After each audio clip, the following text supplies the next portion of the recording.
So we're going to look ahead to Thursday and full year figures coming out from DFS Furniture. Yeah, it's sort of a stock you'd expect it to be doing really, really badly. And it's not doing great by any means, but it's also not doing anywhere near as sort of terribly as you'd expect, really, given especially since I think it was July they announced a profit warning that initially wiped a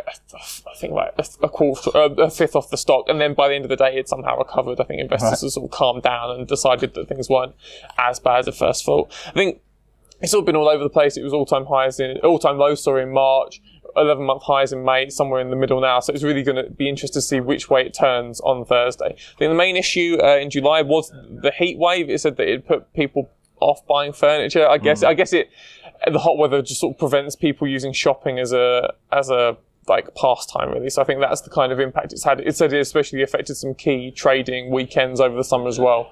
So that, alongside, I think it was disruption to ships coming over from the Far East delivering made-to-order products, that had left like-for-like delivered revenue down like 4% for 49 weeks to the 7th of July, which in turn meant that earnings for the full year earnings would be below I think it was the £82.4 million it posted last year, which is extra disappointing given that analysts had been expecting a sort of slight increase to £84.5 million. Right.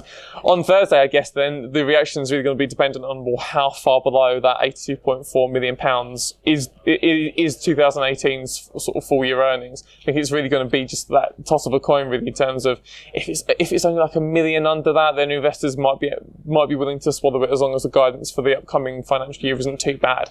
Anything more than that, though, then you could see the stock returning to sort of the 180 levels from the £2 it's currently at, the 180 levels that it sort of tested back in July when it announced its profit warning, but managed to bounce back off of. There is a precedent set for a fairly big movement with DFS, and given that it is in the middle of its sort of the year's highs and lows, it is really going to be sort of crunch time on Thursday. In terms of what our clients are doing, like they're selling around the 220 mark, basically. I think investors are expecting bad news on Thursday. I think our clients sort of just aren't interested in it ahead of that.